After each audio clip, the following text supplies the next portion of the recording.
Avant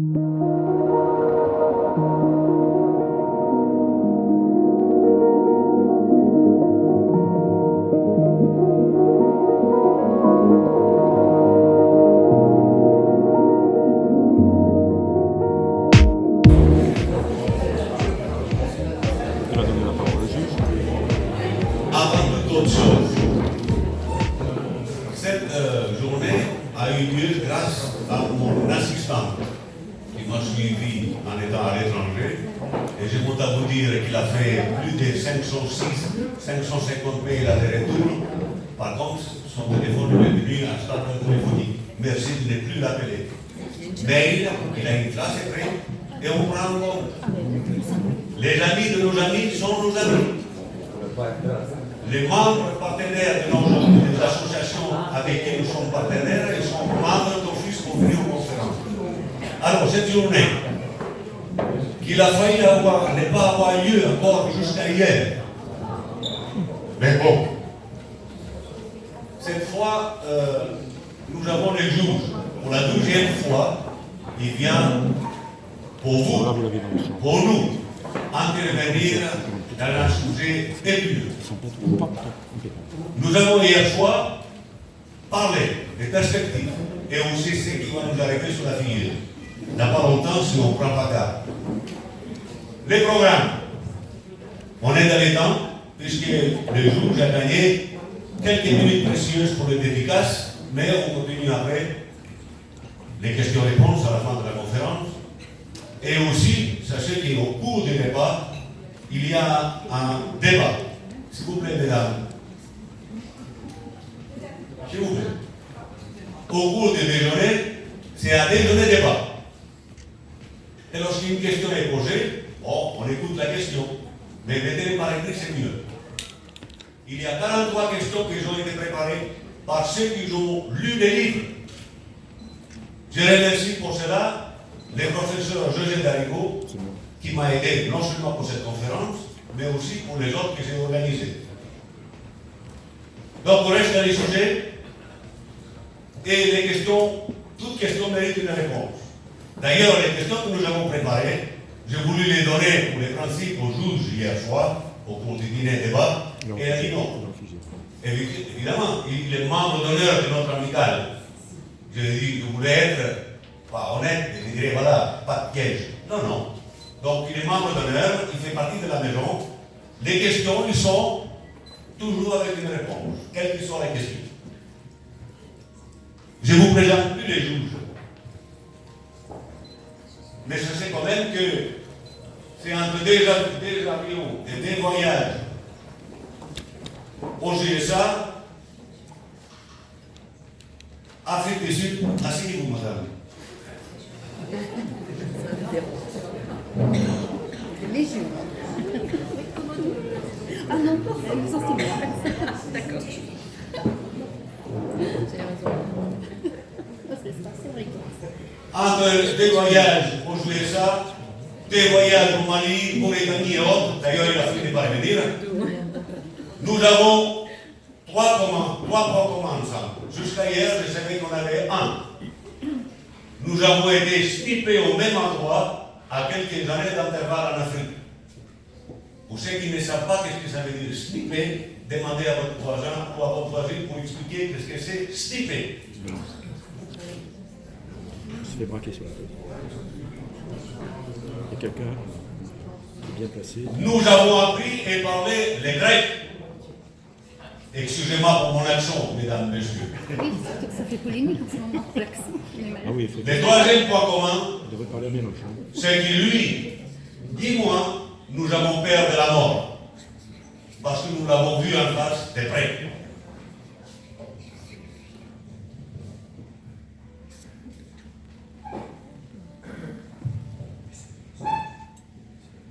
Ces livres méritent d'exister. Tout officier renseignement de nos armées devait avoir une copie. Mais ce qu'il va dire au cours de la conférence, c'est un plus. Et c'est un plus, mesdames, messieurs, les élus, madame la consul générale du Parlement, messieurs les divisionnaires, Monsieur le commissaire principal, Monsieur Gérard Vitalis, Monsieur le sénateur Stéphane Ravier, Monsieur Cournier, comme vous voyez, mesdames, messieurs, ici, toutes les parties sont représentées. Et il a même les partis des insoumis, mais ici pas signalé. Ce qui veut dire, la légion étrangère, elle est au genre de gouvernement. Nous avons fait un choix, servir la France. Quelle que soit la mission, elle est faite pour être exécutée. Parfois, on commence à la discuter après l'exécution, pour les réflexions.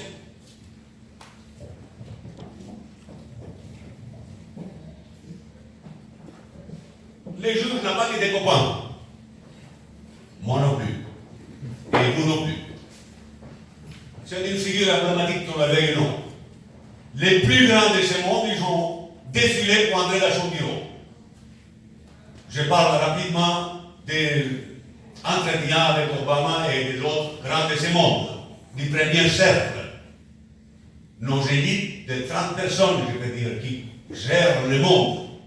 Après, vous avez quelques parasites d'environnement qui font partie du deuxième cercle. 150 personnes. Je vous rappelle qu'il y a 5 catégories déjà, dans toutes les sciences sociales qui vont venir.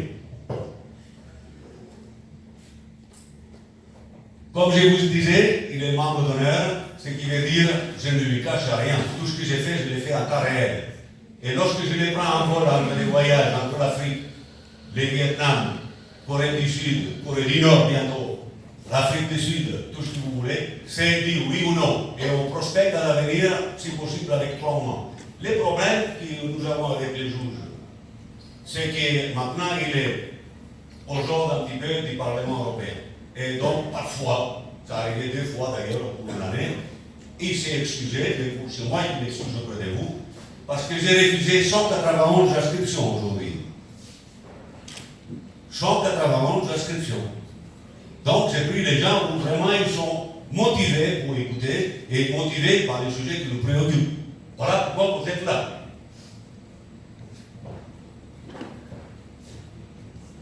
Messieurs les juges, la France saigne.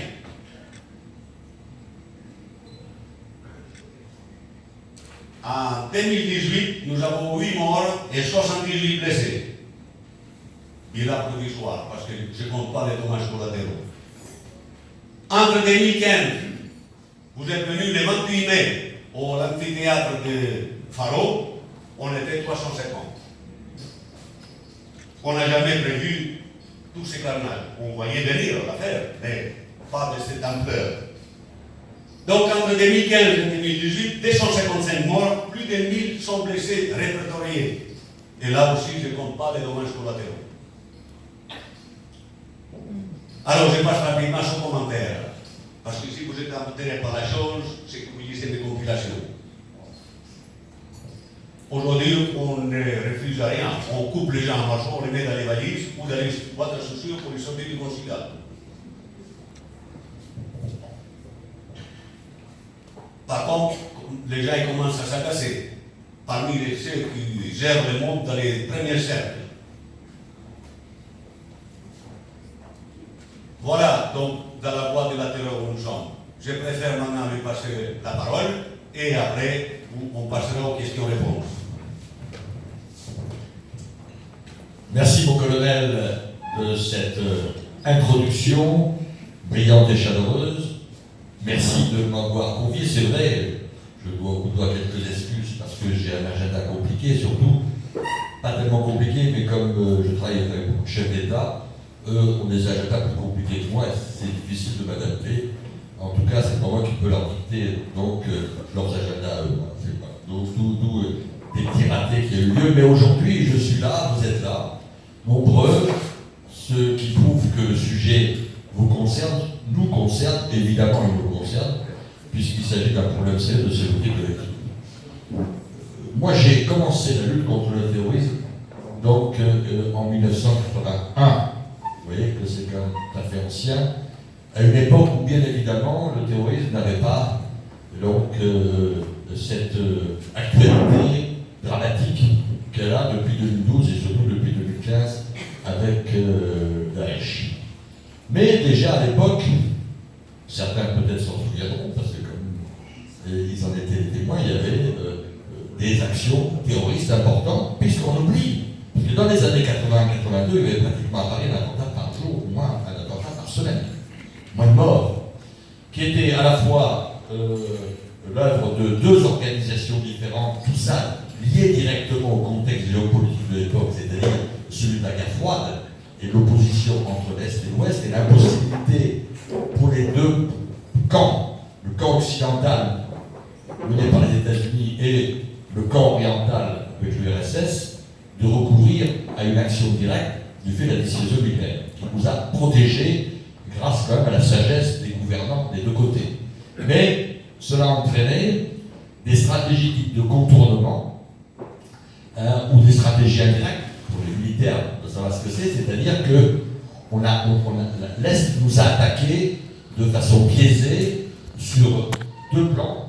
D'abord sur un plan régional, et là les légionnaires le savent mieux que quiconque, ça a été donc toute la période donc, du Moyen-Orient et surtout donc de la Syrie et du Liban surtout.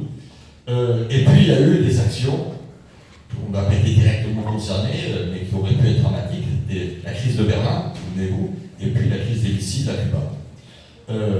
Et le troisième élément qui a été utilisé, dans lequel moi j'ai agi, enfin j'ai été inséré comme acteur, et non pas comme spectateur, c'était le terrorisme palestinien. Le terrorisme palestinien, enfin Carlos, que j'ai instruit, que j'ai interrogé plus de 50 fois dans mon bureau, à l'égard desquels on a pu restaurer, et bien que les affaires furent plus anciennes, à peu près 10 à 15 000 documents du KGB, c'est-à-dire des services secrets soviétiques et également d'autres services d'Allemagne de l'Est, notamment de l'époque, que je serais chercher après l'effondrement du mur, de l'autre côté en Allemagne de l'Est, en Hongrie, en Roumanie, en Tchécoslovaquie, en Pologne, voilà, et qui nous ont permis de ressortir tout ça, de montrer, c'était intéressant, parce que ça va aller, oui, c'est bon, je viens de vous. Voilà, il faut être opérationnel. Parce que, je veux dire, ce qui est intéressant, c'est que ces archives, qui sont des documents originaux, qui étaient très secrets, bien évidemment, ont apporté la preuve, vous savez, mais la preuve, de l'implication directe, donc, de l'Union soviétique, et surtout de ses services secrets, les fameuses KGB, et l'ensemble des services secrets des pays satellites, le plus puissant à l'époque étant le FS est-allemand, la fameuse Stasi, qui a manipulé directement des organisations, notamment Carlos et son groupe, pour commettre des attentats en France. Tous les attentats qui ont été commis à l'époque, l'affaire d'Arnaud-Marbeuf, l'attentat de 82, l'affaire également de Marseille, 83. Mais ici, il y a eu deux attentats à Marseille. Donc, c'était le 31 décembre 83. Voilà. Contre le TGV de la gare de Marseille, il y a eu également contre le Capitole. Bref, il y a eu pas mal d'attentats. Et puis, bien avant, il y a eu un attentat sur le 14 avec l'armée rouge japonaise. Je ne vais pas tout faire l'histoire du terrorisme palestinien. On voit bien que les liens étaient très étroits et la manipulation était évidente, car la partie du groupe allait se cacher ou avait des soutiens à Budapest et surtout à Berlin-Est. Bon, sans compter les autres pays. Donc on avait, ce terrorisme était un terrorisme sponsorisé. C'était un terrorisme qui était directement lié, idéologiquement et opérationnellement, donc au camp soviétique. La plupart de ces groupes aussi étaient manipulés par des services secrets de pays donc, qui étaient dans l'orbite soviétique, notamment la Syrie. Il y avait l'Irak de l'époque, un certain nombre de la Libye, de Kadhafi, le Yémen du Sud. Il y avait deux Yémen, je vous dis à l'époque. Ça a peut-être en tout cas, le Yémen, il y avait les plus populaires. Et donc, tout ça, voilà. Alors ça, c'était pour une première action, puis il y en avait une deuxième qui était Action Directe. Action Directe est un groupe anarchiste français, qui s'est lié à d'autres organisations beaucoup plus puissantes, qui a été les fameuses Brigades Rouges italiennes, mais également donc, la Bande Badr en Allemagne, la RAF, la fraction armée rouge allemande, des groupes espagnols, bref, des CCC belges, une nébuleuse donc, qui a constitué l'euroterrorisme. Et j'étais au centre de cette action avec des moyens qui étaient de l'époque, moyens surtout juridiques. On n'avait pas à l'ensemble des instruments juridiques qu'on aura 15 ans après, où la coopération judiciaire européenne sera beaucoup plus facile. À l'époque, elle ne l'était pas, parce que il n'y avait pas d'instrument qui permettait de faciliter, mais l'engagement résolu de l'ensemble des acteurs, moi en France, mais mes collègues en Allemagne, a fait qu'en Italie, on a énormément avancé. On a tellement avancé qu'on a neutralisé complètement ce groupe.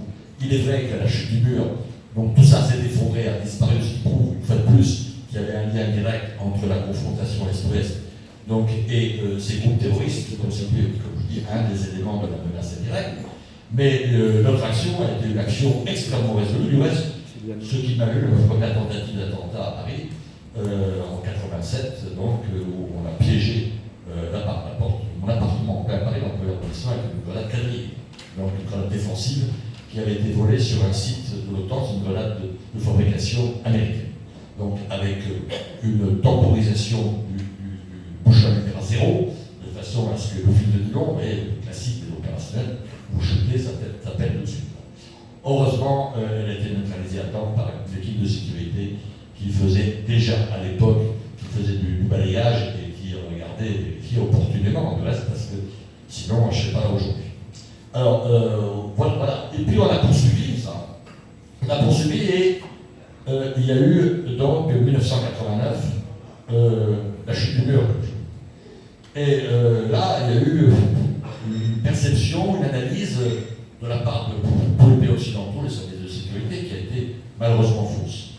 Comme pour l'économie.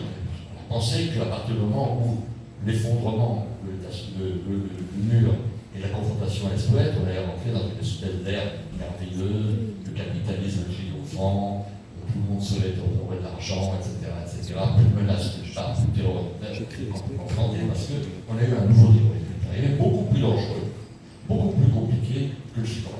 Non sponsorisé, non connecté à une donne géopolitique bien identifiée sur laquelle on pourra appuyer ce qui était en confrontation entre les États, mais basé uniquement sur un substratum religieux transcendant qui était l'islamisme radical.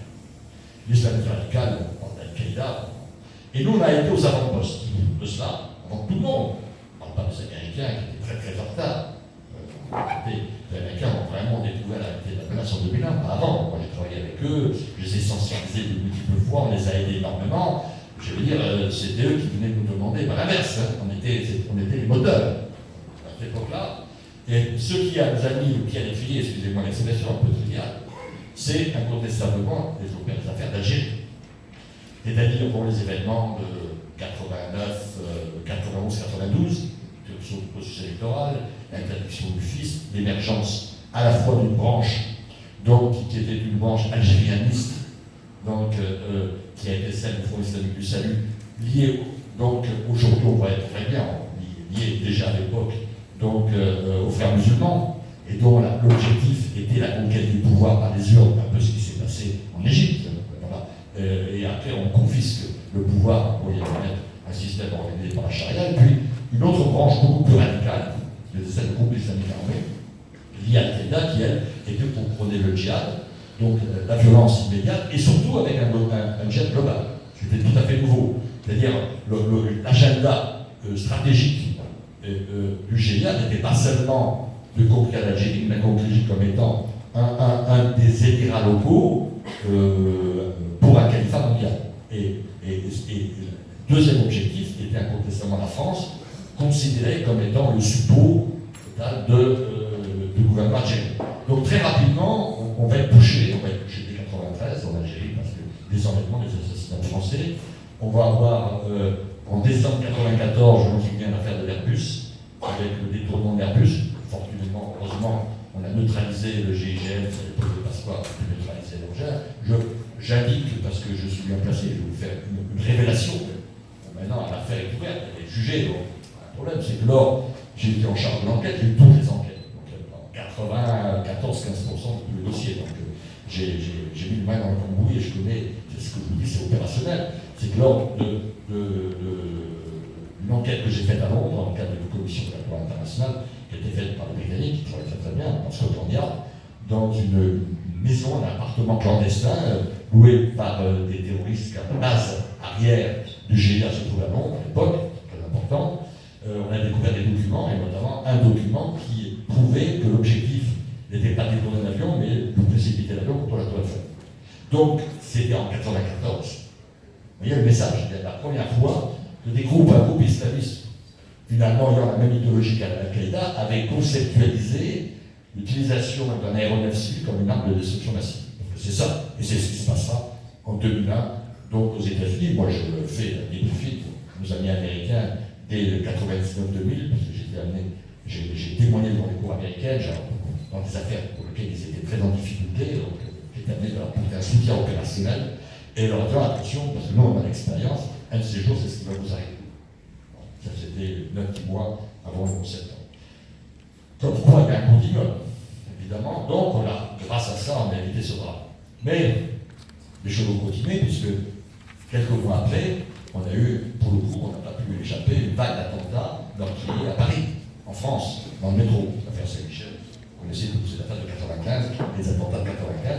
On était au cœur des dispositifs, on a pu heureusement stopper ça, arrêter ce réseau, travailler nuit et jour avec la police judiciaire, la Direction nationale antiterroriste de la DCPJ, et puis avec la DST, l'ensemble des forces de renseignement et les polices judiciaires. On a pu neutraliser ça, puis ensuite ce GIA s'est transformé, ensuite, sous l'influence d'Al-Qaïda, de Osama bin Laden, en GSPC, groupe salafiste pour la prédication du mouvement. C'était intéressant, la sémantique.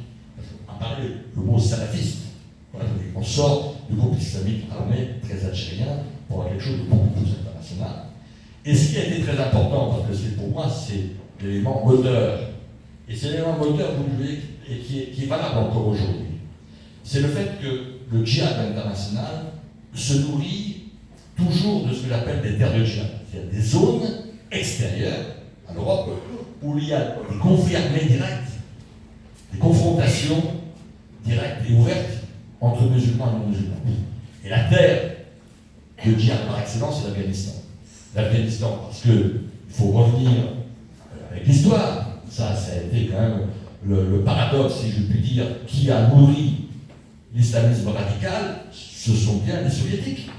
Dans le dernier conflit armé de l'URSS en Afghanistan dans les années 80, où ils sont perdus du reste. Et où par proxy, c'est-à-dire personne n'est imposé, l'Occident a combattu les Russes, les soviétiques non pas directement, mais par les Pakistanais.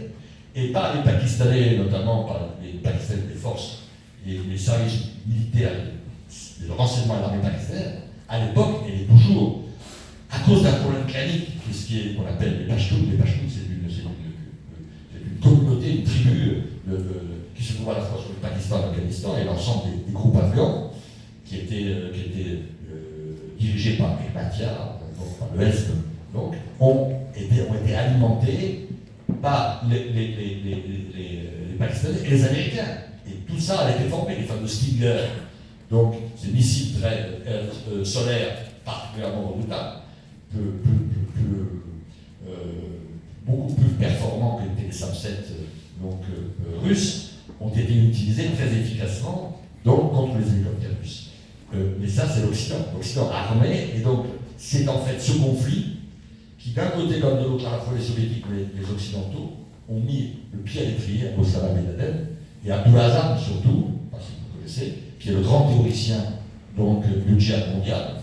J'ai lu à peu près tous ses ouvrages, en anglais, en arabe, pas encore le niveau suffisant pour les directement en arabe, et on voit bien à quel point la modernité, excusez-moi l'expression, donc de cette idéologie qui a été le socle de ça, et qui a permis à tous ces groupes. Alors, c'est que cette matrice est une matrice donc afghane.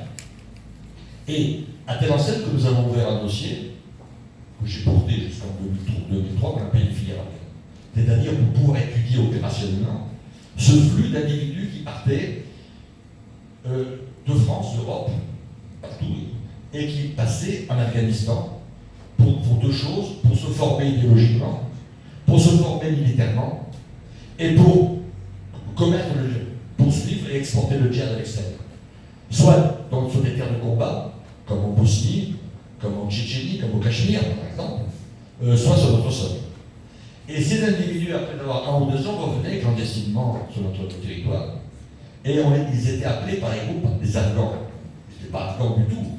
C'était Algériens, Français, etc. Afghans, pourquoi? Parce que vous avez eu l'expérience, le passage initiatique de l'Afghanistan qui faisait que c'était des personnages charismatiques extrêmement respectés à l'étrier à Osama bin Laden et à Abdullah Azzam surtout, parce que vous connaissez, qui est le grand théoricien du djihad mondial. J'ai lu à peu près tous ses ouvrages, en anglais, en arabe, pas encore le niveau suffisant pour les directement en arabe, et on voit bien à quel point la modernité, excusez-moi l'expression, donc de cette idéologie qui a été le socle de ça, et qui a permis à tous ces groupes. Alors, c'est ça, c'est que cette matrice est une matrice afghane. Et à telle enseigne que nous avons ouvert un dossier que j'ai porté jusqu'en 2003 qu'on appelle les filières afghanes.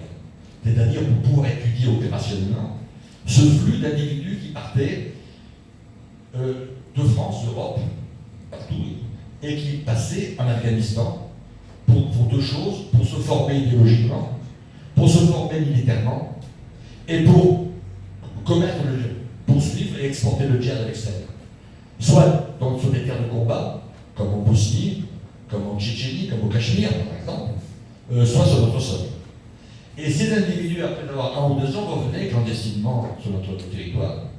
Et ils étaient appelés par les groupes des Afghans. Ils n'étaient pas Afghans du tout. C'était Algériens, Français, etc. Afghans, pourquoi? Parce que vous avez eu l'expérience, le passage initiatique de l'Afghanistan qui faisait que c'était des personnages charismatiques extrêmement respectés et qui permettaient, les gens venaient vers eux, se grouper vers eux dans les mosquées, et ils avaient 2 fonctions, fonction de recruter de nouveaux djihadistes pour les envoyer en zone afghane, ou alors monter des structures clandestines de soutien et mettre des opérations terroristes. On trouve exactement la même chose, vous voyez, ça s'est fait avec la Syrie et l'Irak, mais bien sûr avec un volume et une intensité autre que ce que nous avons connu à l'époque avec l'Afghanistan, mais le mécanisme est toujours le même. Le mécanisme est toujours le même. Ces fameuses terres de djihad. Et tous ces groupes sont partis, il y en a d'autres. On a eu aussi d'autres groupes qui étaient partis à l'époque en Bosnie, mais la Bosnie était quelquefois cumulative par rapport à l'Afghanistan. L'Afghanistan a toujours perduré, l'Afghanistan a été une terre de djihad majeure jusqu'en 2012, avec la FAMERA. Et puis après, vous avez eu des événements, donc 2014-2015, on a eu droit, grâce à nos amis américains qui ont commis une erreur historique en 2003 en abattant l'opération en Irak, en effondrant le système irakien, et surtout en marginalisant, en humiliant l'ensemble de la structure sunnite, et de Saddam Hussein, qui était là. Et tous ces gens qui étaient en fait ces militaires, ces services de renseignement très aguerris, vous avez des structures extrêmement fortes, qui pourtant étaient absolument pas islamisées, pas du tout, parce qu'ils étaient hyper nationalistes, ont préféré basculer vers les islamistes d'Al-Qaïda, donc avec Abu Musab al-Zarqawi, pour combattre et les Américains et les chiites, qui étaient dominants et qui constituaient. Donc voilà, ça a été un des cas incroyables, enfin, des situations où on a pu, je veux dire, faire massivement basculer, je veux dire, un pays qui était un pays laïque, fondamentalement laïque, dans les bras de l'islamisme, car c'était le seul recours pour pouvoir lutter à la fois contre les Américains, mais surtout également contre la menace chiite, parce que ce sont les chiites, les Américains, mais les chiites au pouvoir. Ceci explique aussi pourquoi Al-Baghdadi, donc l'autoproclamé maître du califat, le Mossoul, l'État islamique en 2014, est entré si facilement, pratiquement sans combattre à Mossoul, parce qu'à l'époque, il a eu le soutien de l'ensemble de la population sunnite.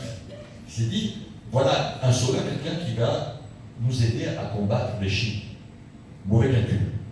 Et après, il y a eu Raqqa, il y a eu la Syrie. Donc vous voyez à quel point tout ça est lié, les éléments historiques ont joué énormément. Mais on a eu donc 2014-2015, et on a eu, si vous voulez, à ce moment-là, un changement d'attractivité. C'est-à-dire que l'Irak n'est plus, je veux dire, l'Afghanistan n'est plus devenu une terre d'attraction, ça a été l'Irak et la Syrie, avec ce que vous connaissez en 2014-2015, mais avec une échelle tout autre. Il y a des milliers de personnes qui sont parties. Il y a eu effectivement d'autres facteurs qui ont joué énormément. c'est bien des facteurs également des réseaux sociaux, le data, qui n'existait pas avant, une propagande extrêmement active, très bien faite par les réseaux sociaux, des facteurs géopolitiques, un ensemble de choses qui ont donné que tout ça, on a eu un flux qu'on n'a pas maîtrisé du tout, qui était très difficilement maîtrisable, des milliers de personnes qui sont partout dans le monde, et qui ont alimenté ce proto-État que constituait donc l'État islamique à la fois sur la Syrie et l'Irak, et aujourd'hui qui est en train de péricliter et d'être militairement conquis et de disparaître. On va en revenir tout à l'heure, parce que ce n'est pas parce qu'il va disparaître, malheureusement, qu'on va être à l'abri de la menace terroriste demain. Voilà. Donc voilà, donc cette trajectoire, tout ça, pour vous dire, en ce qui me concerne, entre 1994 et 2007, date à laquelle j'ai quitté mes fonctions, j'en ai d'autres après, mais pas dans la magistrature, on a arrêté, je pense, 500, 600, 700, peut-être même plus, djihadistes. Je ne vais pas vous dire le chiffre exact, et j'ai dû en une à mon bureau, à renvoyer dans la juridiction plusieurs centaines. Donc, et puis c'était condamné. On a, comme je dis, j'ai un réseau social, c'est pas mal, j'ai un bon Facebook, moi, terroriste, mais ce ne sont pas des gens fréquentables. Bon, mais on a été très très efficace, extrêmement efficace, et comme vous avez pu l'observer, entre 1996, le dernier attentat dans le métro qu'on n'a pas résolu pour rien, et 2012, l'affaire Mera, je suis parti avant, et c'est rien passé en France. Alors que nos voisins ont été très durement frappés. Souvenez-vous, 2004, 200 morts à Barcelone, à Madrid. Et 2005, Londres, 56 morts. On avait mis un système extrêmement efficace, et je peux dire que, pour vous dire que, grosso modo, chaque année, on a dû anticiper, éviter un ou deux attentats. Depuis 2014-2015, on est passé à 10, 15, 20 tentatives déjouées par an. On n'est plus au même niveau. À la fin du l'époque, la preuve, c'est qu'il n'y a pas eu d'attentat. Et pourtant, je peux vous dire qu'on est passé très loin, très près d'actions dramatiques qu'on a anticipées. Je me rappelle en 2002, 2003, il y avait un groupe, de GSPC, qui était lié à Moussa Bazarkaoui, dans la région du Cham, dans la région de la Jordanie, etc., qui était parti dans les gorges de Bankissi, en Géorgie, lié avec le groupe de Machkadov Passayev, tchétchène, pour passer de l'autre côté, aller combattre les Russes, mais en même temps s'entraîner aux armes non conventionnelles, biologiques, chimiques et nucléaires. Et ils ont réussi trois choses. Ils ont réussi dans un premier temps donc, à monter des ateliers de fabrication de ricine et de cyanure qui n'ont pas tellement bien marché. Et ça qui est intéressant historiquement, c'est que ces groupes qui étaient liés à Moussa Bazarkaoui, parce que moi j'ai débriefé son numéro 2 qui était en prison à Amman, en Jordanie, on avait fait des choses. On a eu un témoignage formidable. Il était allé récupérer du cyanure de très bonne qualité, excusez-moi l'expression, qui était fabriqué par un groupe qui s'appelle Al-Ansar al-Islam, lié à Al-Qaïda, et qui se trouvait dans le Kurdistan irakien.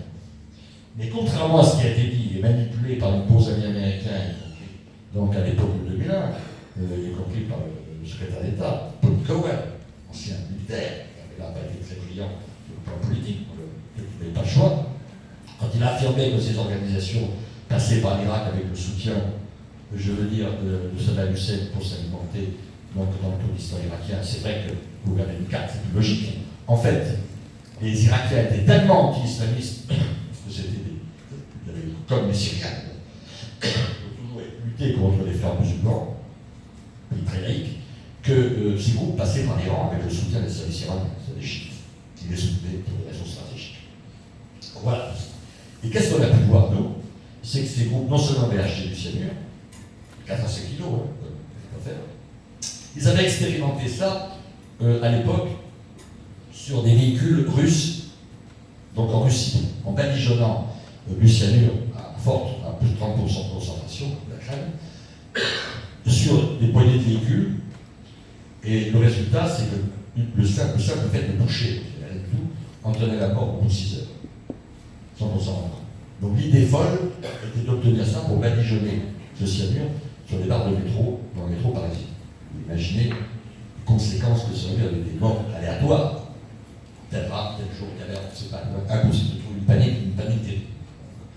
Deuxième chose, ils avaient réussi à récupérer, à acheter, dans le marché noir, dans le Caucase, des tubes contenant du césium-137, sous-produit nucléaire de la fission militaire, et qui avait passé des parties non contrôlées lorsqu'il y a eu le désordre, lorsque les Russes ont essayé de récupérer leur arsenal. Alors, on ne fait pas une bombe, on fait une bombe simple, c'est-à-dire qu'on met des explosifs, et c'est hautement radioactif, crée une panique. Et puis, dernier élément, ils avaient acheté ça pour la troisième opération qui était projetée. Ils avaient acheté 3 Samset, mais ce sont ces missiles, donc solaires, l'équivalent du civil américain, russe, fabrication russe, et ils voulaient l'utiliser pour tirer sur les avions, des gros porteurs, au roulage, c'est les taxiways, à Charles de Gaulle. Voilà. Alors, tout ça, on a réussi à les neutraliser. Je suis parti en Russie, j'ai travaillé avec le FSB, très bonne. J'ai même débriefé des terroristes dans la prison du KGB, prison du KGB à Fortovo, de sinistre mémoire. Donc on a travaillé très longtemps. J'ai travaillé avec des services donc, en Syrie, en 2003. J'ai travaillé avec les Turcs, on a travaillé partout. On a pu donc neutraliser ce réseau. Quand ils sont revenus à Paris, ils avaient monté des ateliers et on a pu, donc, en quelques mois, arrêter tout le monde avec les preuves, donc c'était condamné.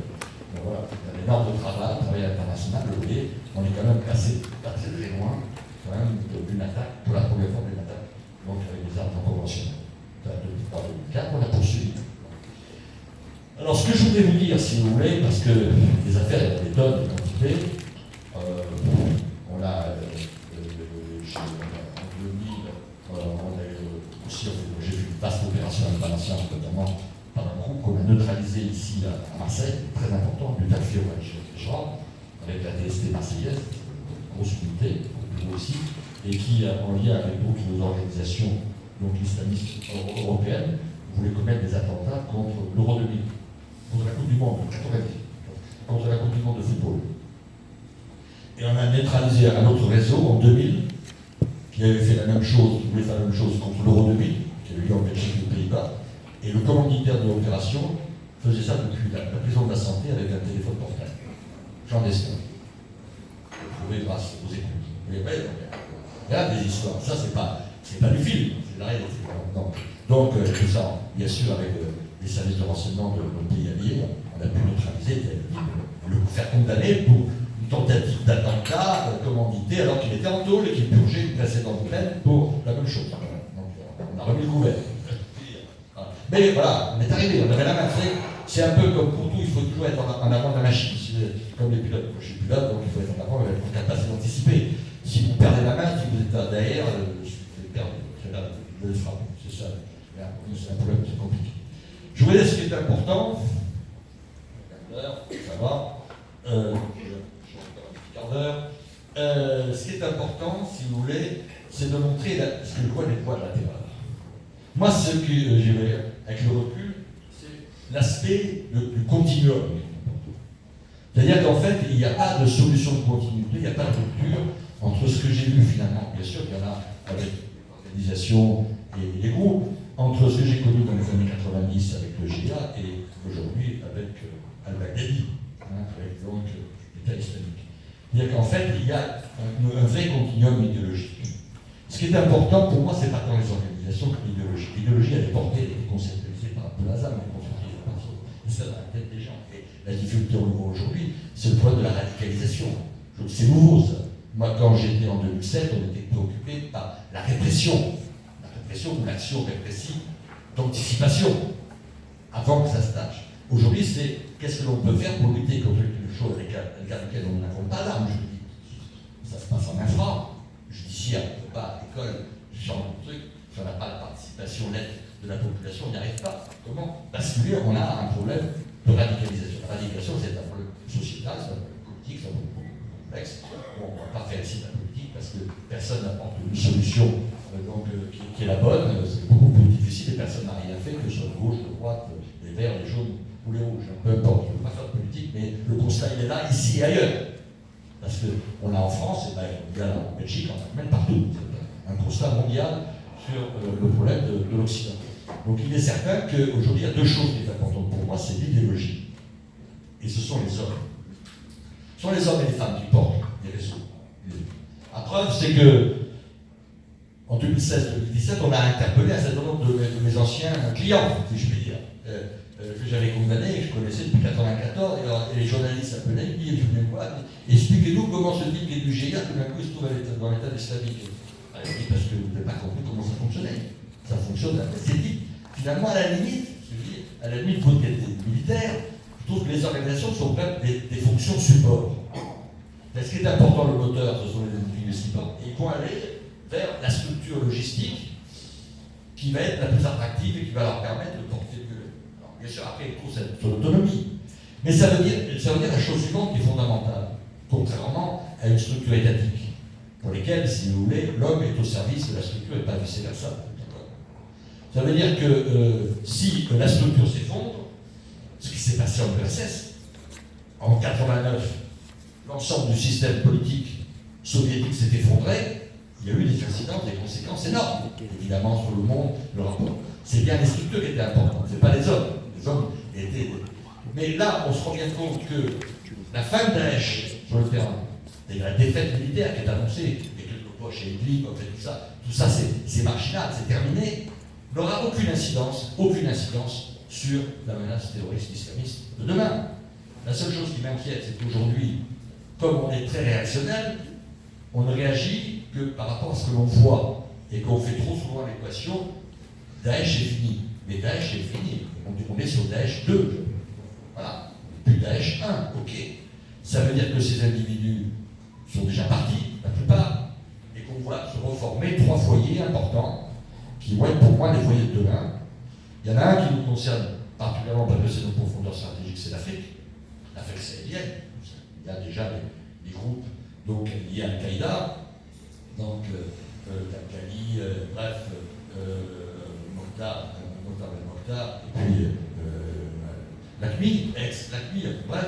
Et puis, on a une contamination, vous avez pu voir récemment les problèmes qui se posent, donc la dégradation sécuritaire importante au Burkina Faso, non seulement dans le nord, mais dans la région est et sud, et donc qui va contaminer des pays, donc le golfe de Guinée, comme le Togo, le Bénin ou le Ghana.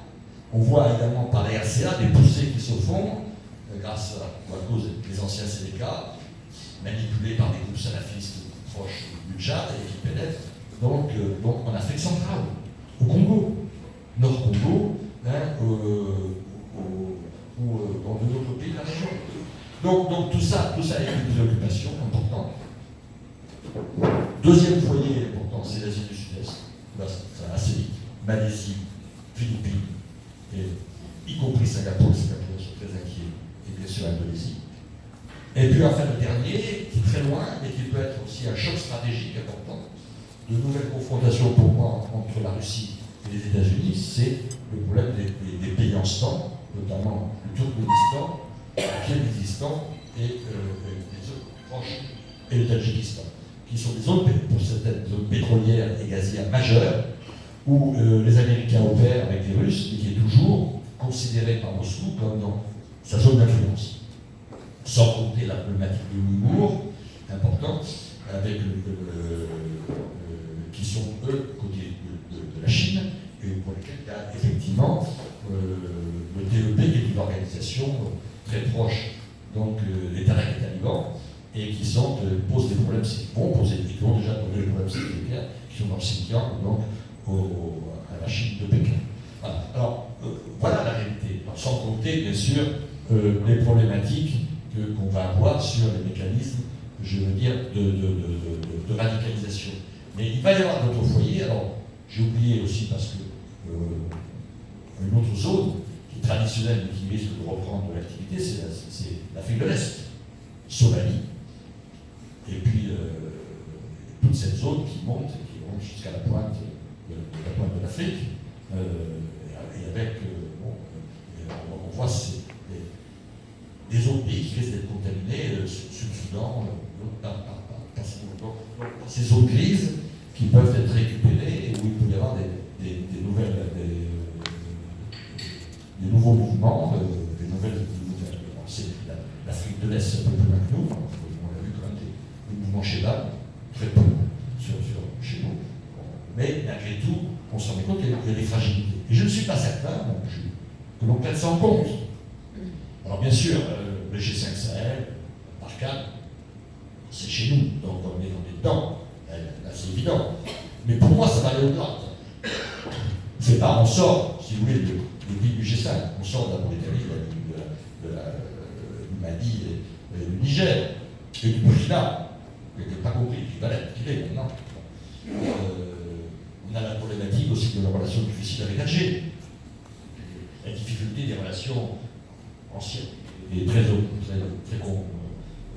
compliquées, donc en opposition frontale entre Alger et Rabat. On a la faiblesse aussi de la Tunisie. Voilà. Bon, sans compter, bien sûr, le bourbier syro-irakien, le problème de la Palestine, le problème israélien, etc. Voilà.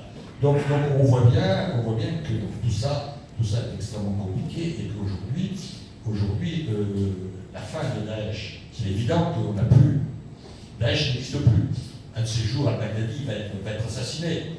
Mais je veux dire, comme ça n'aura pas d'incidence, comme l'assassinat, enfin l'élimination physique d'Al-Baghdadi souhaitable, comme ça a été pour Oussama bin Laden, ça n'a eu aucun effet sur le niveau de la menace. On ne peut pas laisser passer ça. Bon. Mais opérationnellement, ça va pas eu. Donc aujourd'hui, je veux dire, toutes ces gens, cette organisation n'est plus, à mon avis, dangereuse en tant que telle. Elle va continuer à inspirer, on va avoir des choses. Il ne nous a pas échappé, du reste, contrairement, je veux dire, à la stratégie de départ de Baghdadi, de l'État islamique, qui voulait fonder sa légitimité et donc sa force d'activité par sa capacité à contrôler la situation, de ne revendiquer que des actions dont nul ne pouvait contester qu'elles avaient été faites par eux, y compris les services occidentaux. Ils étaient très forts. Vous savez, aujourd'hui, on est complètement dans des revendications totalement opportunistes dont on sait dès le départ qu'elles sont inexactes. Ça prouve que le système ne marche plus chez eux. Ça, c'est clair. Donc, on va l'avoir résiduellement. Comme on va voir, parce que ça a été lancé par le système de types qui vont agir spontanément sous le radar pendant les tutos, une voiture, ils ne vont même pas communiquer par télégramme, donc on n'aura rien, et on aura ça. Et qui vont se revendiquer État islamique, éventuellement le forum, je veux dire, la charge de l'État islamique, de dire ok, c'est bon, c'est nous, alors que c'est faux. On aura ça, c'est résiduel. Moi, ce qui m'inquiète, c'est quel va être le nouveau foyer, quelle va être la nouvelle organisation, la nouvelle structure qui va fédérer et relancer la machine. Je crains également que l'Afghanistan reprenne du pouvoir, parce que c'est comme la matrice, et on voit bien aujourd'hui que, bien que ce soit loin, qu'il y a des conflits très importants entre l'État islamique et les talibans, et c'est toujours les talibans qui gagnent. Les talibans ont toujours gagné. Ils ont gagné contre les Britanniques, ils ont gagné contre les Russes, ils ont gagné contre les Américains et les Occidentaux, et ils reprennent. Aujourd'hui, ce sont les talibans. Je veux dire, le gouvernement, excusez-moi, un peu fantoche, qui est à Kaboul, ne tient pas. Et les talibans, qui sont, pour moi, assez aidés, même plus aidés, pas pour des raisons historiques, pour des raisons culturelles, des raisons politiques, par le Pakistan, car c'est la première fois, ce sont deux pays qui sont très discutés. Le Pakistan ne peut pas exister sans l'Afghanistan, fait qu'il est évident que pour moi, l'armée pakistanaise sous les services soutiennent une certaine frange des talibans. Peut-être pas direct les talibans, mais si vous les combattre les talibans. Donc tout ça va donner une grande incertitude. Si les Américains se retirent, le gouvernement ne tiendra pas plus de 8 jours ou 15 jours, donc on aura un nouveau. Et qu'est-ce qui va devenir derrière? Une espèce de bourbier. Et il n'est pas exclu qu'on ait d'autres mouvements terroristes, peut-être pas l'État islamique, parce que l'État islamique le sait, mais je ne suis pas sûr de son capacité de. Mais l'État islamique, à mon avis, peut, à partir de l'Afghanistan, glisser de plus en plus vers l'autre côté de la frontière, enfin, ces pays en ce temps, notamment le Turkménistan et le Tadjikistan, qui sont très fragiles, et où là, on va avoir donc, une situation plus explosive. Voilà ce que je vais vous dire, c'est peut-être pas très, très réjouissant, mais je crois qu'il est important d'essayer d'avoir une vision un petit peu prospective, au-delà de mon bouquin, c'est important, et de voir que, si vous voulez, le problème de radicalisation, qui est un problème fondamental, mais le problème des hommes et les organisations support, et le fait qu'il ne faut pas voir uniquement la fin d'une organisation comme la fin du terrorisme, comme un intermilitaire, une armée défaite au 19e siècle, au 18e siècle, c'était un combat et ça avait des effets, c'était terminé, on va passer d'une étape suivante sur le plan politique, non pas là, ça continue. Ça continue et ça va continuer. Le problème, c'est qu'aujourd'hui, on n'a pas des ressources politiques pour faire ça. Je ne parle pas avec un grand P, c'est pas parce qu'il n'y a pas de conscience politique au niveau de l'Union européenne, au niveau des États-Unis. Chaque pays de l'Union européenne a sa propre vision des choses. Je vous rassure tout de suite, si je puis dire. Et les Américains à côté, pareil, sauf au niveau des services de renseignement, où la pension est excellente. Mais sur la vision des choses, on voit bien avec le migratoire, ça n'a pas de relation directe.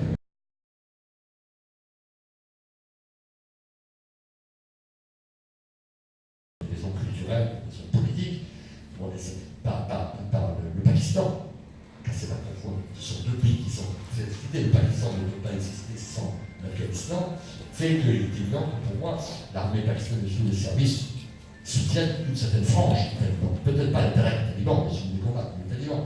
Donc tout ça va donner une grande incertitude. Si les Américains se retirent, le gouvernement ne tiendra pas plus de 8 jours ou 15 jours, donc on aura un nouveau. Et qu'est-ce qui va devenir derrière? C'est une espèce de bourbier. Et il n'est pas exclu qu'on ait d'autres mouvements terroristes, peut-être pas l'État islamique, parce que l'État islamique le sait, mais je ne suis pas sûr de son capacité d'eux. Mais l'État islamique, à mon avis, peut, à partir de l'Afghanistan, glisser de plus en plus vers l'autre côté de la frontière, enfin, ces pays en stand, notamment le Turkménistan et le Tadjikistan, qui sont très fragiles, et où là, on va avoir une situation plus explosive. Voilà ce que je vais vous dire, c'est peut-être pas très, très réjouissant, mais je crois qu'il est important d'essayer d'avoir une vision un petit peu prospective, au-delà de mon bouquin, c'est important, et de voir que, si vous voulez, le problème de radicalisation, qui est un problème fondamental, mais le problème des hommes et les organisations support, et le fait qu'il ne faut pas voir uniquement la fin d'une organisation comme la fin du terrorisme, comme un intermilitaire, une armée défaite au 19e siècle, au 18e siècle, c'était un combat et ça avait des effets, c'était terminé, on va passer d'une étape suivante sur le plan politique, non pas là, ça continue. Ça continue et ça va continuer. Le problème, c'est qu'aujourd'hui, on n'a pas des ressources politiques pour faire ça. Je ne parle pas avec un grand P, c'est pas parce qu'il n'y a pas de conscience politique au niveau de l'Union européenne, au niveau des États-Unis. Chaque pays de l'Union européenne a sa propre vision des choses. Je vous rassure tout de suite, si je puis dire. Et les Américains à côté, pareil, sauf au niveau des services de renseignement, où la pension est excellente. Mais sur la vision des choses, on voit bien avec le migratoire, ça n'a pas de relation directe, quoi qu'on dise, le point du tourisme, mais c'est très difficile déjà de la seul pays d'avoir une vision commune, mais au niveau de l'UE, on ne l'a jamais eu. Donc il est certain, par contre, l'UE est attaquée en tant que telle, globaux. Enfin, ce n'est pas uniquement la France. On voit bien que les opérations se font en Belgique, ou en Allemagne, en Suède, etc. Donc voilà, donc aujourd'hui, il y a une espèce de déséquilibre entre, d'une part, cette volonté de ces groupes, de ces individus de continuer le combat, sous d'autres formes, sont très imaginatifs. Pour le moment, on est dans une période un peu de baisse, tant mieux pour nous, en termes d'action, c'est pas remonter. Et d'autre part, des États qui n'ont pas, pour des raisons politiciennes, parce que chacun défend son propre précaré, et on n'a pas une vision globale. Les Allemands défendent en s'attirer, les Belges en s'attirer, la France, l'autre, l'Italie, etc. C'est pareil, ça n'a pas changé le monde. Mais pour avoir, au-delà des mots, une vraie vision commune, globale, en disant qu'est-ce que l'on peut mettre sur la table pour pouvoir avoir une stratégie pour lutter contre ça, on est loin d'y arriver. Je pense que ce n'est pas demain qu'on y arrivera.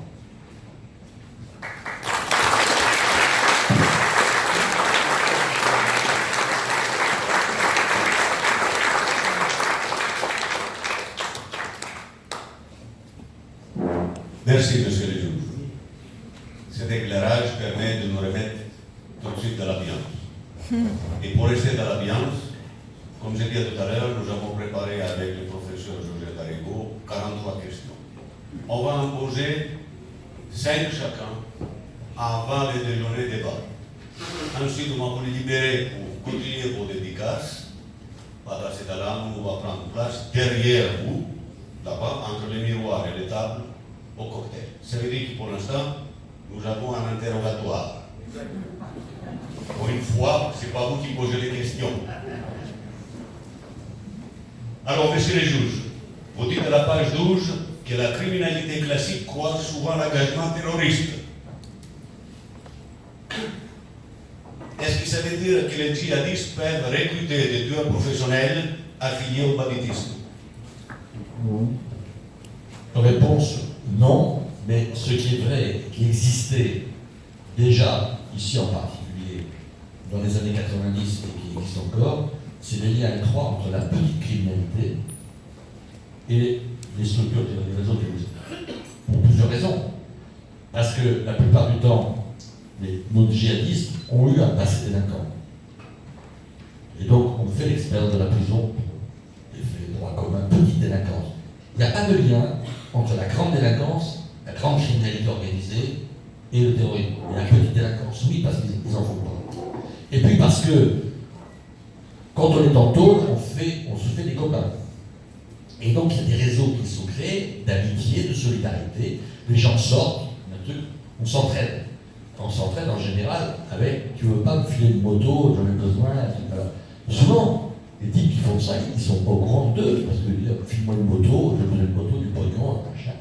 Ça, c'est le premier stade. Le deuxième stade, les autres disent plus ou moins recrutés, je vais faire ça pour aller faire un attentat. Ils sont dans le coup. Mais on a une espèce de liaison qui s'opère, et qui s'opérait déjà à l'époque. D'autant plus que, c'est important, vous avez une doctrine la plus radicale, qui s'appelle le takfir religion, en repentance, excommunication, c'est un groupe extrêmement radicalisé. Al-Baghdadi, pour moi, fait partie de ça, les gens du GIA en faisaient partie, qui pratiquent la taqiyya, c'est-à-dire la dissimulation à un niveau extrêmement élevé. Et nous, on les avait ici avec un gros groupe de takfir important, pour montrer à quel point ils sont puissants, opérationnels. Ils se dissimulent non seulement, mais ils ont une attitude volontairement anti-islamique. C'est-à-dire qu'ils boivent de l'alcool. Vous arrêtez un petit truc à Marseille, qui dit moi j'aimerais bien, je peux me donner un sandwich au jambon. Bon, dehors, ils boivent de l'alcool, ils vont dans aucune mosquée, surtout pas les mosquées. Ça se passe dans des garages, dans des lieux à part. Ils sont extrêmement organisés, en secte, si on peut dire. Extrêmement violents avec une solidarité internationale. Le fameux groupe, là, intéressant, qu'on a démantelé en 98-97 à Marseille, avec la DST qui était une des structures. Il y en avait une autre en Italie, il y en avait une autre aux Pays-Bas, il y en avait une autre au Royaume-Uni, il y en avait une autre en Belgique, il y en avait une autre en Allemagne, il y en avait partout, les gens plus. Mais surtout en Italie. Et il y en avait une qui était assez active, qui était dans la région de Naples. Et un jour, ils ont eu des boulets avec la Cameroun. Parce qu'ils faisaient l'activité de ces types, c'était de faire de politique, de la petite voyoucratie, ils prenaient des petits trafics de stupes, pas des gros machins. Bon, ils ont pété sur le nez de la Cameroun, qui n'aura pas plus ça. Et les types de la Cameroun, pas de cadeau, ils l'ont liquidé. Et les Takfiris ont dit c'est pas acceptable. Et les Takfiris ont dit on va faire la guerre à la Cameroun. Qui peut se faire d'ailleurs, on fait la guerre à la Cameroun. Et qu'est-ce qui s'est passé? Il y a des mecs qui sont venus des Pays-Bas et qui ont commencé à désinguer des types de la Camorra. Le problème, c'est que la Camorra, vous savez, on ne fait rien, on fait inorganique. Les types disaient, et ça continuait. Donc les types des Camorra disaient, on va chercher à faire un deal. Ils disent, on ne peut pas tenir. Ils sont plus forts que nous. Parce qu'ils sont nulle part, ils viennent de nulle part, ils ont la même tronche que tout le monde, il y a des situations, ils n'ont pas un truc, ils peuvent impénétrables, ils ne peuvent pas pénétrer le truc, il n'y a pas de raison. Alors, pour montrer le système, donc il est certain, et alors, dans le système Takfir, c'est très simple, ils vous recrutent des terreaux, des mecs qui font de la criminalité, voilà. Surtout tu continues à faire ça parce que c'est licite. C'est pas licite, c'est licite, tu prends le service, là c'est tout à fait ce que la demande. La seule chose, c'est qu'il faut que nous donne 30% du produit pour la cause. Donc ils continuaient tout à fait normalement, avec surtout étant incités à faire de la criminalité, parce qu'ils avaient un soutien, je veux dire, un soutien, entre guillemets, moral, un soutien théologique, un code de puissance. Donc tout ça a existé et continue à exister. Alors bien sûr, il y a dans des zones, à l'extérieur, dans le Sahel, on a des liens directs opérationnels entre grande criminalité, trafic de stupéfiants, trafic des êtres humains, trafic d'armes, donc avec des groupes. Ça, c'est autre chose. Mais en France, on a ça. Alors, on a découvert ça, la CIA avec Daesh, mais ça a toujours existé.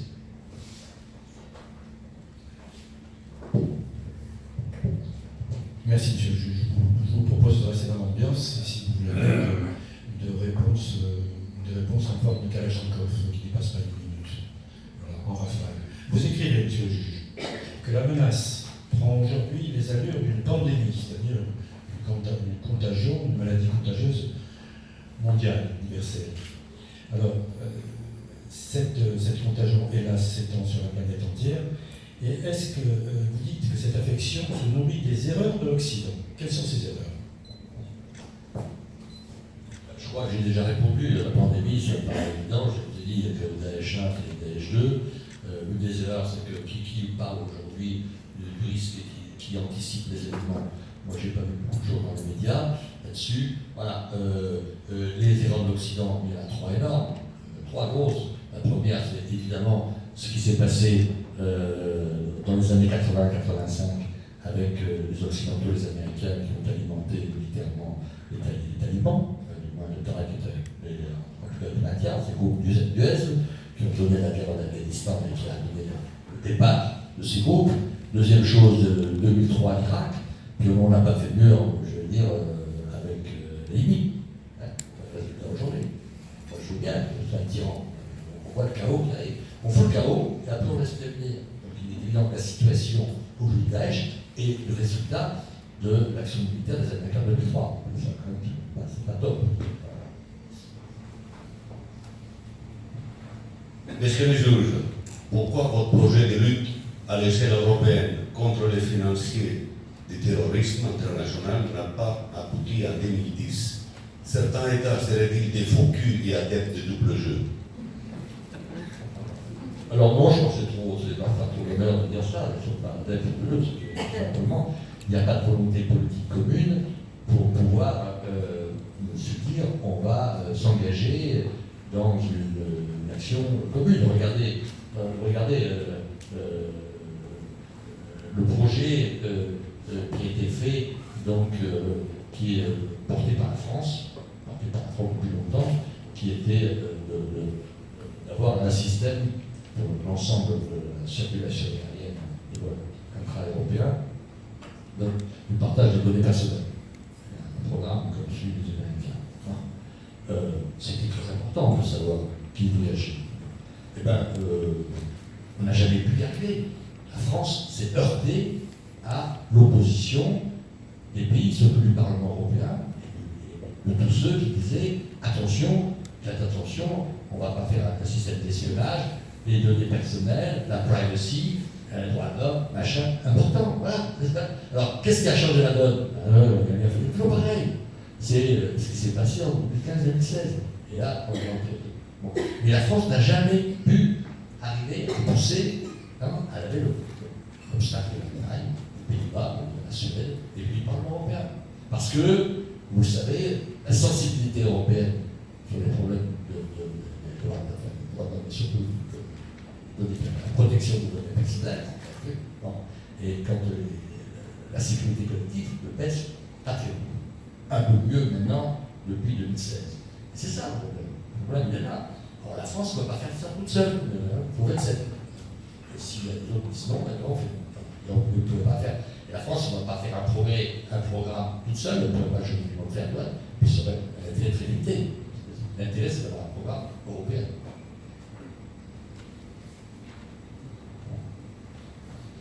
Monsieur le juge, confronté à une forme de belligérance ressemblant à une menace réelle de guerre, un État est-il autorisé aujourd'hui à renier ses principes fondamentaux et à sortir de la légalité pour préserver sa sécurité et apporter une réponse immédiate? Ma réponse, c'est pas parce que je suis juriste, mais aussi parce que je suis réaliste et efficace, c'est délibérément non. Parce que, précisément, tous ceux qui nous combattent cherchent ça. Ils cherchent d'être, eux, ils n'ont pas de légalité. Et si, ils ont la leur, ils ont leur légitimité, la leur, pas la nôtre. Et ceux qui cherchent, finalement, qu'est-ce qu'ils veulent? Au travers de, excusez-moi, vulgairement, de l'hémoglobine, des morts, et des médias. C'est créer la terreur, c'est-à-dire de faire en sorte de pousser les systèmes ou les partis pour sortir, franchir les lignes rouges. C'est-à-dire ce pourquoi, fondamentalement, nous existons. Et là, il y a un consensus global dans le monde entier, sur les États-Unis, etc. Nos valeurs ne font pas appel aux valeurs fondamentales. Il est évident que si jamais nous le faisons de façon systémique, ils vont l'utiliser. On va regarder les autres. C'est des monstres de papier. Nous, on vous offre des vraies valeurs. Eux, non. Valeurs qui se battent, ils ne sont pas pour acheter. C'est fou. S'ils veulent, c'est pour nous, c'est fait. Donc il y a un vrai danger là-dessus. Parce qu'une des armes de la lutte, c'est notre légitimité. Et croyez-moi, quand moi je les ai entendus, ils gueulent, ils savent que ça existe. C'est important. Et ils sont pas. Et la stratégie de Bin Laden, c'était de tous comment saper la légitimité, cet élément fondamental dans lequel les bombes ne marchent pas. Il faut impérativement qu'on arrive en question. Et le jour où ça va s'effondrer, j'espère que non, quand même, eh bien à ce moment-là, ce sera l'aventure totale. Et on pourra rappeler la faire. Monsieur le juge, vous dites que le terroriste Carlos, dit le chacal, a souvent utilisé des jolies filles pour trouver des refuges et humilier la suspicion. En quoi les femmes peuvent-elles être aussi utiles que les explosifs? L'argent ou les armes automatiques? C'est propre à Carlos, pas faire du féminisme. D'autant plus qu'il ne vous a pas échappé que dans les réseaux islamistes, les femmes jouent un rôle non négligeable, important, et surtout avec Al-Qaïda, avec l'État islamique. Moi, j'ai beaucoup, entre guillemets, utilisé les femmes dans la lutte contre le terrorisme, car dans le système islamique, les femmes jouent un rôle important. C'est un système de matriarcat. Au foyer, c'est les femmes qui commandent, c'est pas les hommes. Et les types filent tout. Voilà. Alors bien évidemment, c'est très séparé, puisque les femmes ne voient pas les hommes, autres que leur mari, donc il y a une séparation. Mais les femmes, à l'époque, constituaient un réseau de type Facebook interne, extraordinaire, de solidarité, avec des objectifs, c'est-à-dire de contenir les excès de leurs maris respectifs. Et en plus, elles avaient quand même quelques doutes assez légitimes sur leur fidélité. Donc ça, c'est quand même un moteur. Et donc, elles avaient, elles, des informations que les hommes n'avaient pas. Pourquoi? Parce que il est évident que dans ces réseaux terroristes, comme dans les réseaux de renseignement, tout est cloisonné. C'est-à-dire qu'un individu, même s'il est assez haut, sauf le chef, ne connaît qu'une partie des éléments. Les femmes ne savaient tout, bien sûr, parce qu'elles prenaient les renseignements que leur mari respectif. Et elles croisaient leurs informations, elles se réunissaient entre elles. Donc c'est extrêmement précieux. Et quand il y avait effectivement, on les a interpellés, quelques craintes, ça, il y avait cette traité très pas mal, des informations incroyables, librement. Bon, ça c'est la première chose. Il ne vous a pas échappé non plus qu'avec Al-Baghdadi, maintenant les femmes sont rentrées dans l'opérationnalité. Alors que jusqu'à présent, je musulman, évidemment, on a épargné sur l'opérationnalité, sur les kamikazes. Les femmes kamikazes, qui font exactement la même chose. Au fond, les recrutements, les femmes qui sont parties en Irak, aussi pour certaines, sont engagées dans des actions opérationnelles. Donc tout ça, bon, on ne peut pas dire. Alors, Carlos, c'est différent. Carlos, c'est la séducteur. Grand séducteur, c'est sa grande force. Donc il a utilisé cette séduction parce qu'il a eu beaucoup de femmes, avec un succès d'Égypte, pour les utiliser dans le cadre de son activité clandestine. Voilà.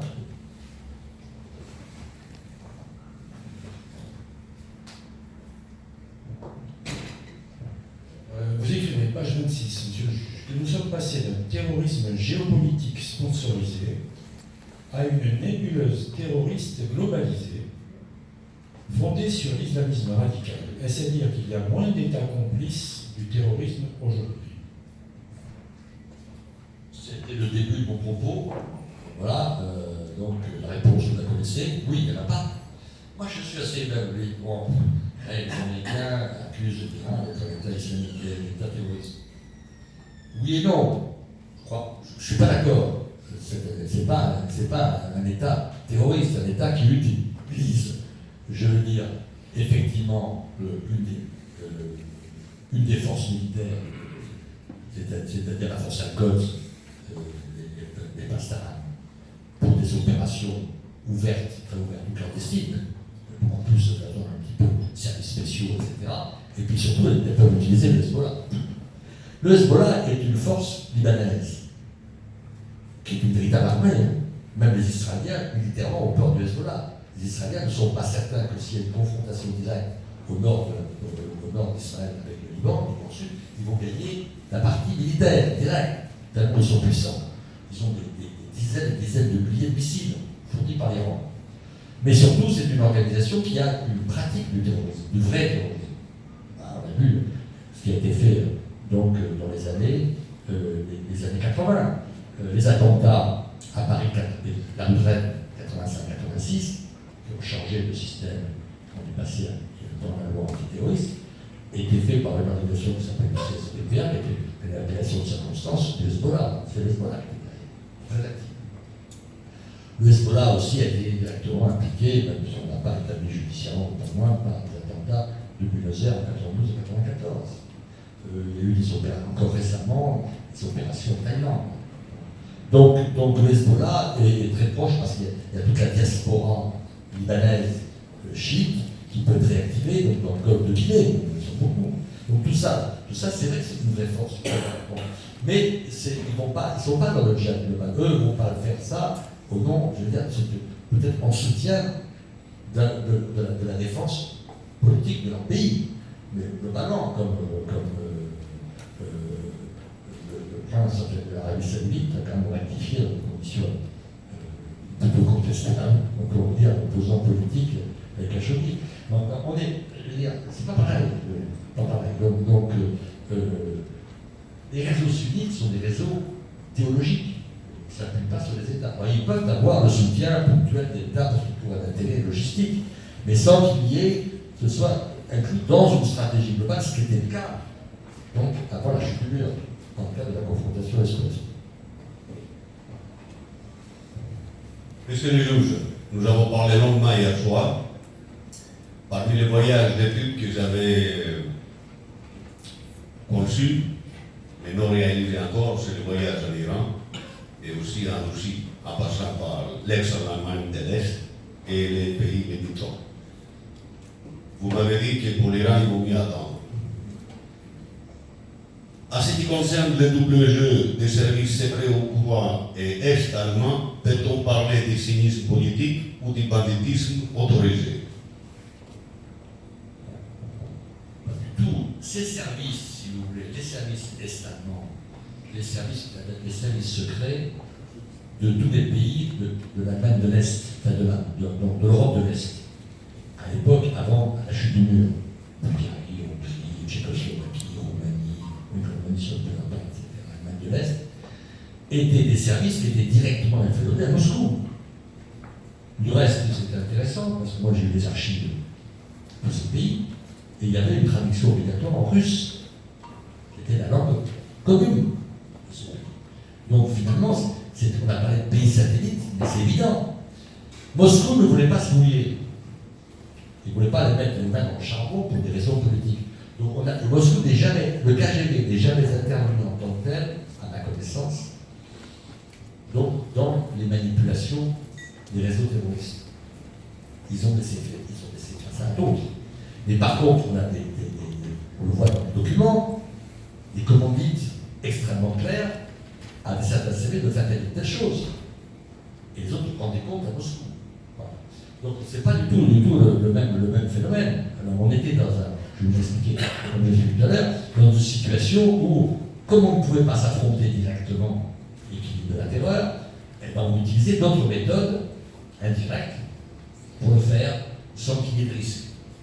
Voilà. Mais aussi en évitant de se faire prendre, parce qu'il est évident qu'un attentat terroriste contre des civils, pour l'image de la Russie, de Moscou, ça n'a pas été top si jamais il s'était fait prendre.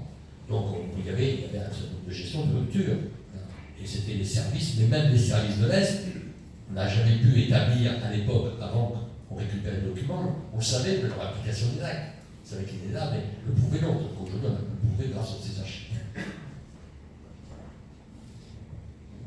Monsieur le juge, cette question ne va pas vous plaire. Je préfère vous avertir. La loi d'amnistie de 1981 a permis la mise en liberté de 18 terroristes, dont celle de Jean-Marc Rouillant, pilier d'Action Directe. Cette libération illustre, dites-vous, la porosité entre certains membres de l'entourage de François Mitterrand et les terroristes. De qui parlez-vous?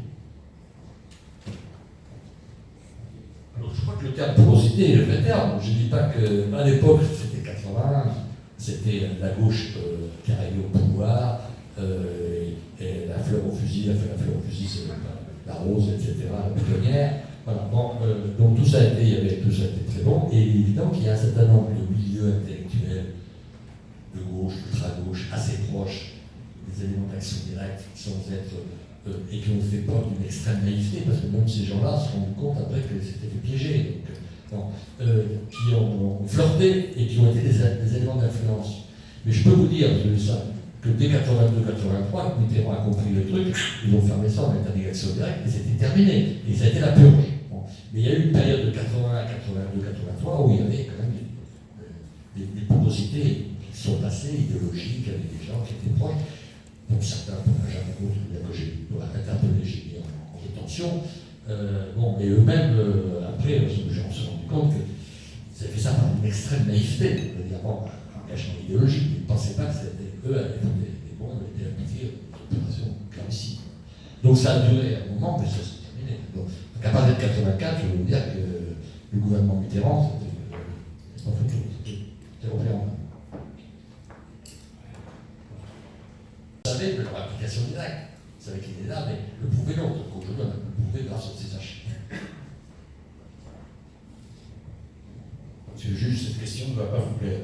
Je préfère vous avertir. La loi d'amnistie de 1981 a permis la mise en liberté de 18 terroristes, dont celle de Jean-Marc Rouillant, pilier d'Action Directe. Cette libération illustre, dites-vous, la porosité entre certains membres de l'entourage de François Mitterrand et les terroristes. De qui parlez-vous?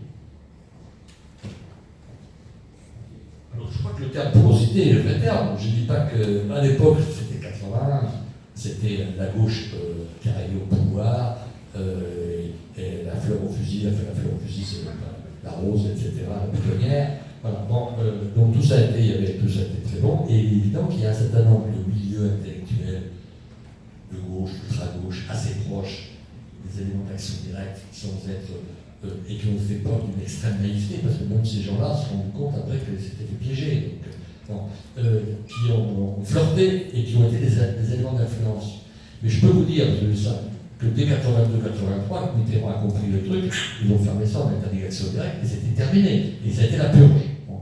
Mais il y a eu une période de 81, 82, 83 où il y avait quand même des porosités qui sont passées, idéologiques, avec des gens qui étaient proches. Donc certains, jamais d'autres, bien que j'ai interpellé, j'ai mis en rétention. Mais eux-mêmes, après, on s'est rendu compte qu'ils avaient fait ça par une extrême naïveté, évidemment, un engagement idéologique. Ils ne pensaient pas que c'était eux à l'époque des bons, on était appliqués aux opérations clairicides. Donc ça a duré un moment, mais ça s'est terminé. Donc à partir de 84, je veux vous dire que le gouvernement Mitterrand, c'était pas fait tout, c'était repris en main. Avant-dernière question. Que reste-t-il de cet activisme révolutionnaire européen, hormis l'écologie violente, type Notre-Dame-des-Landes, ou altermondialisme, de Black Bloc? Que veulent changer le monde ou les trouver? Jusqu'à présent, rien. Et j'ai toujours été surpris, quand on a vu la puissance que constitue l'euroterrorisme, qui était le principal problème, de voir que finalement, après l'effondrement du mur, tout ce que j'ai cité, la terre nouvelle, c'est très localisé. Pourtant, l'écologie violente, une thématique, elle peut être une thématique mondiale, elle peut idéologiquement porter le mouvement révolutionnaire violent, n'a pas été le cas. Ce qui prouve bien que c'était bien plus la confrontation de la situation géopolitique de l'époque et donc entre l'Est et l'Ouest, confrontation d'Est et l'Ouest, qui a porté, notamment par les de l'Est, l'ensemble de ces mouvements. La preuve, c'est qu'ils ont pu perdurer. Moi, je vais être un peu plus réservé parce que je suis inquiet par ce qui se passe aujourd'hui, notamment en Allemagne. On voit des poussées. Je ne parle pas des populismes. derrière, il y a une renaissance, une très grande violence, avec une idéologie très proche du nazisme, qui est en train de fleurir dans le Dresde, dans l'ex-province d'Allemagne de l'Est. Donc il va faire extrêmement vigilant, parce que, si vous voulez, il y a quand même, il ne faut pas être méchant, il y a 3 pays qui ont des traditions, pas la Grèce, mais qui ont des traditions révolutionnaires, des traditions non démocratiques, qui posent des problèmes. C'est l'Allemagne, évidemment, l'Italie et l'Espagne, qui combattent bien. Mais je veux dire, si les systèmes démocratiques ne se renforcent pas, si on est prudent, il y a des risques de pousser de côté. Une chose est d'avoir des mouvements d'extrême droite politiques, l'autre est d'avoir des branches armées. Et ça peut aller assez vite. Et là, on pourrait avoir, du coup, dans le cas d'un effondrement ou d'une crise démocratique forte au niveau de l'Europe, montée des populismes, etc., avoir derrière donc une renaissance, j'espère que non, donc de mouvements donc, de type violent, comme on l'a connu, qui serait de raison morale. Je vous ai pas trop fatigué, donc c'est encore là. On préparez-vous encore. C'est un petit scoop. Votre page 62 est sidérante. Comment un terroriste comme Hassan Diab, qui a fomenté l'attentat dans le Copernic, à Paris, 4 morts, 3 blessés, a-t-il pu se réfugier au Canada, n'être arrêté qu'en 2014, après 6 ans de procédure, et n'être toujours pas jugé aujourd'hui? Ça, c'est un peu ma ligne rouge. Je ne vais pas répondre, je vais dire pourquoi. Ma ligne rouge, je remarqué, c'est-à-dire que je me suis toujours refusé d'aborder des cas qui ne sont pas résolus. Si vous me posez une question sur le mandat, c'est pas la peine, je ne répondrai pas. Les moines de Tibérine, l'affaire de Karachi. Non, bref, parce que ce sont des affaires judiciaires, c'est des affaires en cours. J'ai été acteur à une époque, et je ne veux pas, pour des questions de déontologie personnelle, de déontologie de cours, donc intervenir et porter un jugement. L'affaire Copernic, ça n'est pas encore jugé, il y a non plus interrogé, il y a la chambre d'accusation qui va se prononcer, et sauf faire la justice. Une fois que ça sera totalement réglé définitif, je vous dirai mon sentiment. Là, je souhaite ne pas dire, voilà, évidemment, pour le mandat, s'il y avait décidé de le faire, je répondrai pas. On applaudit cette arrêt.